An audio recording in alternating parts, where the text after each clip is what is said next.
جس کا تلفظ ہو رہا ہے وہ چاہے محمل ہو یا موضوع ہو، پھر وہ موضوع یا تو مفرد ہو یا مرکب ہو.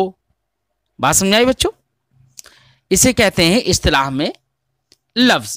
انسان کی منہ سے زیر و بم کے ساتھ یعنی حروف ہجائیہ کے استعمال کے ساتھ جو آواز نکلتی ہے وہ آواز اصطلاح میں لفظ کہلاتی ہے. اب اس میں عموم ہے، خواہ وہ نکلنے والی آواز یعنی یا یہ کہہ لو کہ نکلنے والی آواز جو ہے وہ تو لفظ ہے. اب وہ لفظ حقیقتاً ہو یا حکماً ہو. حقیقتاً جیسے ہم نے لفظ زید بول دیا، زید قائم بول دیا، حقیقتاً تلفظ ہے. حکماً جیسے ضمائر مستترہ کہا ہم نے غربا، تو غربا کا تلفظ حقیقتاً ہو گیا، لیکن اس کے اندر جو ہوا ضمیر ہے اسی کے ساتھ میں ہے نا وہ، تو اس کا حقیقتاً نہیں لیکن حکماً ہے. کیوں؟ اس لیے کہ اس ضمیر پر لفظ کے احکام نحوی جاری کرتے ہیں. محمل کا بھی کبھی تلفظ ہو جاتا ہے، یعنی لفظ محمل بھی ہو جاتا ہے. جیسے ہم نے کہا دیس جو کہ زید کا مقلوب ہے، تو زید تو لفظ ہے اور موضوع ہے ذات زید کے لیے، لیکن دیس وہ زید کا الٹا، وہ محمل ہے، وہ کسی کے لیے موضوع نہیں ہے، کسی کے لیے وضع نہیں کیا گیا، واضح نے کسی کے لیے وضع نہیں کیا ہے، تو یہ محمل کیا بھی تلفظ ہو جاتا ہے. موضوع کا تو ہوتا ہی ہے، جیسے ہم نے کہا زید، بیت، فرس وغیرہ، یہ سب کے سب موضوع ہیں. واضح نے ان کو ایک معنی کے لیے موضوع وضع کیا ہے. اب یہ موضوع میں عموم ہے. موضوع اگر مفرد ہو تب بھی اس کو لفظ کہیں گے اور مرکب ہو تب بھی اس کو لفظ کہیں گے. مفرد ہو جیسے کہ زید، مرکب ہو جیسے کہ غلام و زیدن، تو غلام و زیدن کو بھی لفظ کہیں گے کیونکہ تلفظ تو ہو ہی رہا ہے. تو تلفظ جس کا بھی ہو وہ لفظ ہے، چاہے وہ مفرد ہو یا مرکب ہو. یہ ہم نے خلاصہ بیان کر دیا. اب صاحب کتاب کے الفاظ دیکھتے ہیں. فرماتے ہیں اللفظ لغتاً الطرح والرمی، لغت میں لفظ پھینکنے کو کہتے ہیں، اور الطرح والرمی پھینکنے کو کہتے ہیں، مطلقاً پھینکنے کو. یقال، اب وہ پھینکنے میں ہم نے کہا نا کہ بڑا عموم ہے، خواہ لفظ کو پھینکا جائے یا غیر لفظ کو پھینکا جائے، منہ سے پھینکا جائے یا غیر منہ سے پھینکا جائے. اسی کی مثالیں دیکھو دے رہے ہیں صاحب کتاب. فرماتے ہیں یقال، کہا جاتا ہے اکلت التمرۃ ولفظت النواۃ، میں نے کھجور کھائی اور گٹھلی پھینک دی. دیکھو گٹھلی پھینکنا یہاں پر کہا گیا، تو گٹھلی لفظ نہیں ہے لیکن منہ سے پھینکی گئی تو لفظت النواۃ. ایسے کہا جاتا ہے لفظت الرحى دقیقہ، چکی نے آٹا پھینک دیا. وہ اصطلاحا، اور ہماری پوری گفتگو یاد رکھنا، اصطلاحا، اور اصطلاح میں لفظ کہتے ہیں الصوت الخارج من فم الانسان، انسان کے منہ سے نکلنے والی آواز کو، انسان کے منہ سے نکلنے والی آواز. اب انسان جس کا تبھی تلفظ کر دے، چاہے ابتدان کرے، چاہے انتہان کرے، چاہے اولن کرے یا بعد میں کرے، اس میں عموم ہے. انسان کے منہ سے جو آواز نکلے زیر و بم کے ساتھ، یعنی حروف ہجائیہ پر وہ مشتمل ہو، تو ایسے آواز، نکلی ہوئی آواز کو لفظ کہیں گے. اب کلمات اللہ، کلمات ملائکہ، کلمات جن، وہ سب کے سب لفظ میں داخل ہو جائیں گے. بات سمجھائے بچوں؟ المشتمل علی بعض الحروف الہجائیہ، انسان کے منہ سے نکلنے والی آواز جو کہ بعض حروف ہجائیہ پر مشتمل ہو اس کو کہتے ہیں لفظ. تحقیقاً، حقیقتاً حروف ہجائیہ پر وہ مشتمل ہو، جیسے کہ ہم نے کہا محمد، یعنی لفظ تحقیقاً ہو، حقیقتاً ہو، اور تقدیراً، یا تقدیراً ہو. تقدیراً کا مطلب یعنی تحقیقی طور پر حروف ہجائیہ تو وہاں پر نہیں ہو، وہ لفظ حقیقتاً تو نہ ہو، لیکن نحوی حضرات اس پر احکام لفظ جاری کر دیتے ہوں. كالضمائر المستترة في الافعال والصفات، جیسے کہ تقدیراً کی مثال وہ ضمیریں جو مستتر ہوتی ہیں افعال میں اور صفات میں. افعال میں جیسے کہ ہم نے کہا ضرب، ایسے ہم نے کہا یضرب، ہے نا، تو اس میں ضمیر مستتر ہے، ہوا ضمیر. صفات میں جیسے ضارب، ناصر وغیرہ، یعنی اسماء مشتقات کے اندر، ان کے اندر بھی ضمیر مستتر ہے. وہو قسمان، لفظ کی تعریف ہو گئی لغتاً اور اصطلاحاً. پھر آپ اس کی دو قسمیں بیان کر رہے ہیں. فرماتے ہیں کہ لفظ کی دو قسمیں ہیں، مستعمل ویسمى الموضوع ايضا. ایک قسم تو ہے مستعمل، اس کا نام موضوع بھی رکھا جاتا ہے، اور دوسری قسم ہے محمل. یعنی لفظ کی دو قسمیں، ایک لفظ محمل اور ایک لفظ موضوع. ویسے صاحب کتاب یہاں پر اگر یہ کہتے کہ وہ قسمان موضوع و محمل تو زیادہ موزون ہوتا، کیونکہ اگر مستعمل کو محمل کے مقابلے میں رکھ دیا ہے تو مجھے تقابل زیادہ موزون نہیں لگ رہا ہے، اس لیے کہ مستعمل تو محمل بھی ہو جاتا ہے. استعمال آدمی اپنی بات چیت میں، اپنے محاورات میں محمل کا بھی کر لیتا ہے. روٹی اوٹی، آنی پانی، استعمال تو ہو رہا ہے، تو استعمال تو محمل بھی ہو جاتا ہے. اس لیے محمل کے مقابلے میں مستعمل کو رکھنا یہ زیادہ موزون نہیں ہے. محمل کے مقابلے میں موضوع ہی کو رکھا جائے، یہی زیادہ موزون ہے. اس لیے صاحب کتاب کو یہ کہنا زیادہ موزون ہوتا. کہتے وہو قسمان موضوع و محمل ویسمى الموضوع مستعملا ایضا. یہ اگر کہتے تو زیادہ موزون ہوتا. بہرحال لفظ کی دو قسمیں ہیں، لفظ موضوع اور لفظ محمل. موضوع کسے کہیں گے؟ واضح نے جس کو کسی معنی کے لیے وضع کیا ہو. محمل کسے کہتے ہیں؟ واضح نے وضع نہ کیا ہو اسے، واضح نے اسے وضع کسی معنی کے لیے نہ کیا ہو تو وہ محمل ہے. فرماتے ہیں واللفظ والموضوع من اللفظ، لفظ موضوع ما يدل على معنى مفرد او مرکب بالوضع. لفظ موضوع وہ ہے جو کسی معنی مفرد پر یا معنی مرکب پر بالوضع دلالت کرے. معنی مفرد پر دلالت کرے تب بھی لفظ موضوع ہے، معنی مرکب پر دلالت کرے تب بھی لفظ موضوع ہے، لیکن وہ اس معنی مفرد یا مرکب پر دلالت بالوضع ہونا چاہیے. وَيُعَبَّرُ عَنْهُ بِالْقَوْلِ، اس لفظ موضوع کی تعبیر قول سے بھی کی جاتی ہے. کسے کی جاتی ہے؟ قول سے بھی. یعنی لفظ موضوع کو قول بھی کہتے ہیں جو معنی مفرد یا معنی مرکب پر بالوضع دلالت کرتا ہے. والمحمل منہ، ایسے ہی لفظ محمل ما لم يدل علیہ بالوضع، وہ ہے کہ جو بالوضع دلالت نہ کرے، معنی مفرد یا معنی مرکب پر بالوضع دلالت نہ کرے. یعنی واضح نے اس کو کسی معنی کے لیے وضع ہی نہ کیا ہو. جیسے لجر، لجر یہ رجل کا مقلوب ہے، بد الٹا ہے، تو رجل تو موضوع ہے، معنی مفرد کے لیے وضع کیا گیا ہے، وہ معنی مفرد پر دلالت کرتا ہے بے اعتبار الوضع. لیکن لجر اس کا الٹا، یہ مقلوب، یہ دلالت نہیں کرتا. ایسے تیب مقلوب زید، یہ تیب جو ہے وہ بیت کا مقلوب ہے، تیب مقلوب بیت. و دیز مقلوب زید، ایسے ہی دیز یہ زید کا الٹا ہے. تو دیکھو یہاں پر اگر غور کیا جائے تو مثالیں موضوع کی بھی ہو گئی اور محمل کی بھی ہو گئی، کیونکہ رجل جب بتایا مقلوب رجل تو رجل یہ موضوع ہے اور لجر یہ محمل، تیب یہ محمل ہے، اور مقلوب بیت جب کہا تو بیت یہ موضوع ہے. دیز یہ محمل ہے، اور جب کہا زید کا یہ مقلوب الٹا ہے، جب اس کا الٹا ہونا بتایا تو زید کی مثال دے دی تو وہی موضوع کی بھی مثال ہو گئی. تو دونوں کی مثال ہو گئی، موضوع اور محمل کی.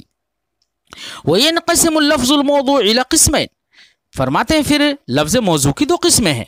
پہلے لفظ کی دو قسمیں، لفظ موضوع، لفظ محمل.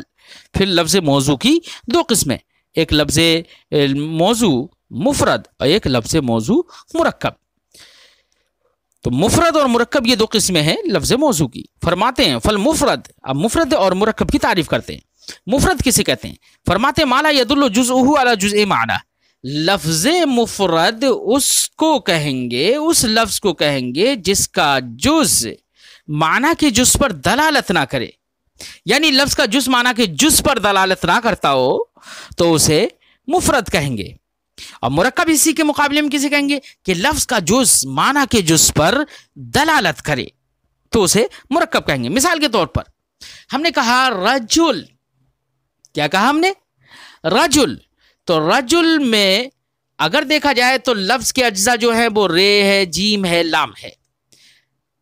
ان کا مجموعہ رجل وہ اس ذات پر تو دلالت کرتا ہے، اس کا مجموعہ تو دلالت کرتا ہے اس ذات پر کہ جس کے اندر رجولیت ہوتی ہے.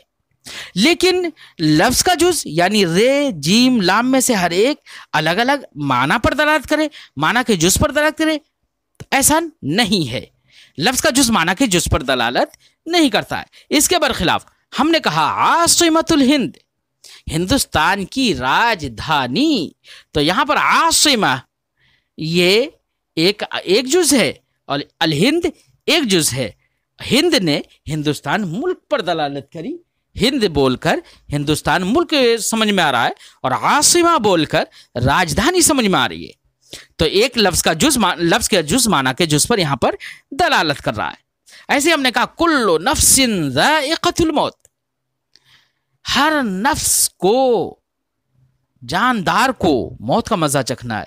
تو کل نے دلالت کی حصر پر، نفس نے دلالت کری ذات پر، جاندار پر، ذائقہ نے دلالت کری چکھنے پر، موت نے دلالت کری مقابل حیات پر۔ تو یہاں پر ہر لفظ کا ہر جز اس اپنے ایک معنی مخصوص پر دلالت کر رہا ہے نا، تو لفظ کا جز معنی کے جز پر دلالت کر رہا ہے، تو اس لیے اس کو مرکب کہیں گے۔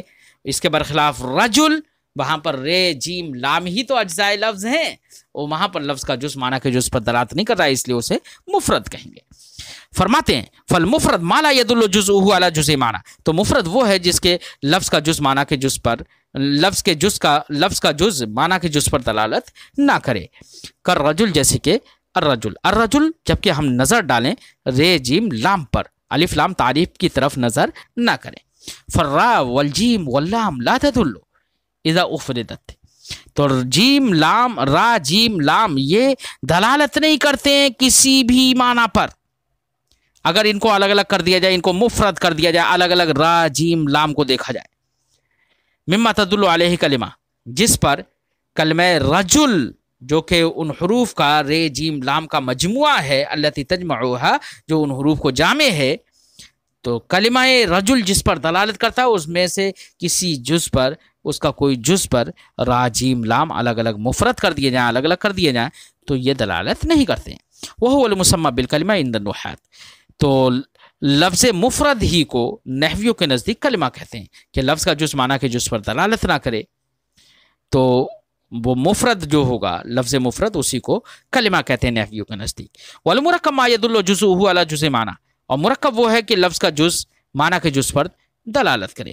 کا عاصمت الہند، جیسے کہ ہندوستان کی، جیسے مثال کے طور پر عاصمت الہند ہندوستان کی راجدھانی، ایسے ہی کل نفس ذائقۃ الموت، فإن کل جزء من اجزائہما، کیونکہ ان دونوں مثالوں میں سے ہر ایک مثال کے اجزاء میں سے ہر جز یدل علی جزء من معانیہما، اپنے ہر ایک کے جز کے معنی کے جز پر دلالت کرتا ہے۔ ان مثالوں میں سے عاصمت الہند یہ جملہ ہے، کل نفس ذائقۃ الموت یہ ہے، دونوں میں سے ہر ایک کے اجزائے لفظ دیکھ لو، ہر جز اپنے معنی کے جز پر دلالت کر رہا ہے۔ الفصل الثانی الکلمۃ و اقسام، فصل ثانی کلمہ اور اس کے اقسام کے بیان میں۔ اب فصل ثانی میں صاحب کتاب کلمہ کی تعریف کریں گے لغتاً اور اصطلاحاً، اور اس کے اقسام بیان کریں گے کہ اس کے اقسام کتنے ہیں۔ تو پیارے بچوں، کلمہ کسے کہتے ہیں، کلمہ کی تعریف کیا ہے؟ تو کلمہ کے بارے میں اصطلاح میں کلمہ کہتے ہیں لفظ مفرد کو جو معنی پر، کسی ایک معنی پر دلالت کرے بالوضع۔ ایسا لفظ مفرد جو کہ معنی مفرد پر بالوضع دلالت کرے، واضح نے وضع کیا ہو اس کو معنی مفرد پر دلالت کرنے کے لیے، جیسے کہ مثال کے طور پر کتاب ہے، مدرسہ ہے، سب کے سب لفظ مفرد ہے، معنی مفرد پر دلالت کرتے ہیں۔ اور لغت میں کلمہ کسے کہیں گے بچوں؟ تو لغت میں کلمہ کا چند معنی پر بولا جاتا ہے۔ مطلق انسان جس کا نطق کرے، تکلم کرے، خواہ وہ مفرد ہو یا مرکب ہو، اس کو کلمہ کہتے ہیں لغت میں۔ لفظ واحد کو بھی کلمہ کہتے ہیں لغت میں۔ جملہ کو، یا کہو کہ ایسی عبارت جو کہ تام المعنی ہو، جس کا معنی مکمل ہوتا ہو، تو اس پوری عبارت، پورے جملے کو بھی کلمہ کہہ دیتے ہیں لغت میں۔ جیسے لا الہ الا اللہ، یہ کلمہ توحید ہے۔ کلمہ توحید کہتے ہیں نا کہ کلمہ توحید پڑھو، پہلا کلمہ پڑھو، تو لا الہ الا اللہ یہ پورا جملہ ہے، اس کو کلمہ کہتے ہیں۔